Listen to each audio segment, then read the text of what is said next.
সত্যের সন্ধানে প্রতিদিন। বাংলাদেশ সাংবাদিক কল্যাণ পরিষদের উদ্যোগে বৃক্ষরোপণ কর্মসূচি পালিত হয়েছে। ব্রাহ্মণবাড়িয়ার নবীনগরে বাংলাদেশ সাংবাদিক কল্যাণ পরিষদের উদ্যোগে 1 ডিসেম্বর একটি বৃহৎ বৃক্ষরোপণ কর্মসূচি অনুষ্ঠিত হয়েছে। নবীনগর থানা গেট সংলগ্ন এই কর্মসূচির আয়োজন করা হয়। উক্ত বৃক্ষরোপণ কর্মসূচিতে প্রধান অতিথি হিসেবে উপস্থিত ছিলেন উপজেলা নির্বাহী অফিসার জনাব রাজীব চৌধুরী। বিশেষ অতিথি হিসেবে উপস্থিত ছিলেন উপজেলা কৃষি অফিসার মোহাম্মদ জাহাঙ্গীর আলম লিটন। রাইট নেটের চেয়ারম্যান জনাব শরীফউদ্দিন ফারুক কর্মসূচিটির পৃষ্ঠপোষকতা করেছেন। বাংলাদেশ সাংবাদিক কল্যাণ পরিষদ নবীনগর উপজেলা শাখার সভাপতি জনাব মোহাম্মদ হেলাল উদ্দিন সভাপতিত্ব করেন। বাংলাদেশ সাংবাদিক কল্যাণ পরিষদ শাখার সাধারণ সম্পাদক জনাব মোহাম্মদ সোহেল খান কর্মসূচিটি পরিচালনা করেছেন। সঞ্চালনা করেন সাংগঠনিক সম্পাদক জনাব মোহাম্মদ পারভেজ খান, বাংলাদেশ সাংবাদিক কল্যাণ পরিষদ নবীনগর শাখা। সার্বিক ব্যবস্থাপনায় ভূমিকা রাখেন জানে আলম, মনির হোসাইন, মোহাম্মদ নাজমুল হোসাইন এবং মোহাম্মদ জাবেদ। এই কর্মসূচির মাধ্যমে পরিবেশ সচেতনতা বৃদ্ধি এবং সবুজ বাংলা গড়ার লক্ষ্যে সাংবাদিক সমাজের অবদান উল্লেখযোগ্য।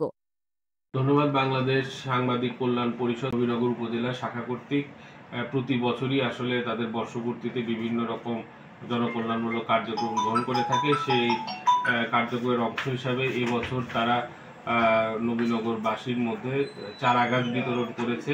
আমার মনে হয় এটা অত্যন্ত শুভ একটা উদ্যোগ, যে বৃক্ষরোপণ কর্মসূচিটা কিন্তু আসলে আমাদের জন্য সবসময় গুরুত্বপূর্ণ পরিবেশের ভারসাম্য রক্ষায়। তো আসলে আমি সাংবাদিক কল্যাণ পরিষদ নবীনগর শাখার যারা আছে তাদের প্রতি আমার একটু আহ্বান থাকবে, যেভাবে মনিটরিং এর একটু আওতায় রাখতে হবে। কারণ দেখা যাচ্ছে যে আমরা অনেক সময় চারা বিতরণ করি, রোপণ করি, কিন্তু এগুলো পরিচর্যার অভাবে নষ্ট হয়ে যায়। তো আমরা এই দিকটা যেন খেয়াল করি। সাংবাদিক কল্যাণ পরিষদ এরকম বৃক্ষরোপণের মতো আরো জনকল্যাণমূলক কাজে তারা নিয়োজিত থাকবে, সুস্থ সাংবাদিকতা করবে। হলুদ সাংবাদিকতা এরকম কোনো অভিযোগ যাতে এই সাংবাদিক সংগঠনটির বিরুদ্ধে না আসে, এই বিষয়ে আসলে আমি তাদেরকে আহ্বান জানাবো। পরিশেষে সবাইকে ধন্যবাদ জানাই। আমরা সাংবাদিক কল্যাণ পক্ষ থেকে মানুষকে জানাতে চাই, এই বৃক্ষরোপণ বৃক্ষ কেন আপনি আপনার বাড়িতে আশেপাশে লাগাবেন, এটা কারণ হলো মানুষের যে অক্সিজেন, মানুষের হৃৎপিণ্ড সক্রিয় রাখার জন্য আমরা অক্সিজেন প্রতিনিয়ত শ্বাসের সাথে আমরা অক্সিজেন গ্রহণ করি।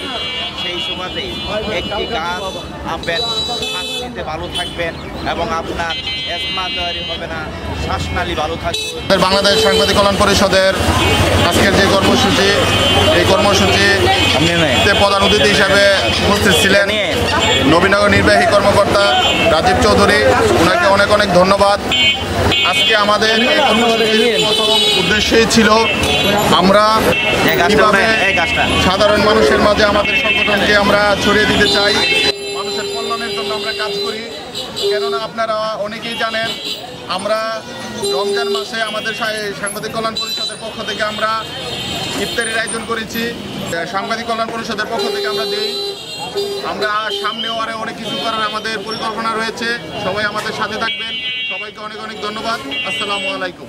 গাছ বাঁচান, পরিবেশ বাঁচান, দেশ বাঁচান, এরকম একটা সুন্দর আয়োজন বাংলাদেশ সাংবাদিক কল্যাণ পরিষদ বৃক্ষরোপণ কর্মসূচি যে আয়োজন করেছে, তার পাশে থেকে আমি ধন্য মনে করছি।